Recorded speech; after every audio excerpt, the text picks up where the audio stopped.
لفظوں کا برمحل استعمال بھی ایک خوبصورت ہنر ہے۔ یہ ہنر جاننے والا واقعی بڑا ہنرمند ہوتا ہے۔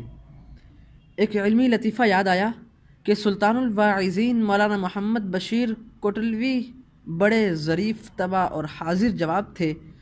آپ اپنا ایک لطیفہ بیان کرتے ہیں کہ متحدہ ہندوستان کے زمانے میں اکثر دہلی جایا کرتا تھا۔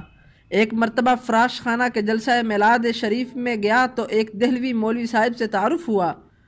دہلی والوں نے پوسٹر میں میرے نام کے ساتھ شیر پنجاب لکھا تھا اور ان مولوی صاحب کے نام کے ساتھ فخر دہلی۔ ایک مجلس میں سارے احباب بیٹھے تھے، یہ پوسٹر سامنے تھا۔ دہلوی مولوی صاحب نے مزاحاً فرمایا کہ مولانا اگر شیر پنجاب سے یا اڑائی جائے تو باقی کیا رہ جائے گا؟ مطلب ان کا یہ تھا کہ شیر پنجاب سے یا نکال دی جائے تو باقی شر پنجاب رہ جاتا ہے۔ میں نے عرض کی اور مولانا اگر فخر دہلی کے فخر سے فا اڑ جائے تو باقی کیا رہ جائے گا؟ باقی خر رہ جاتا ہے، اور خر فارسی میں گدھے کو کہتے ہیں۔ اس لطیفے سے حاضرین بہت محظوظ ہوئے۔ ایک صاحب جو شاعر بھی تھے اور شاعر بھی دہلی کے، بڑی متانت سے بولے کہ قبلہ ان حروف یا اور فا کو اڑائیے مت، اپنے استعمال میں لائیے۔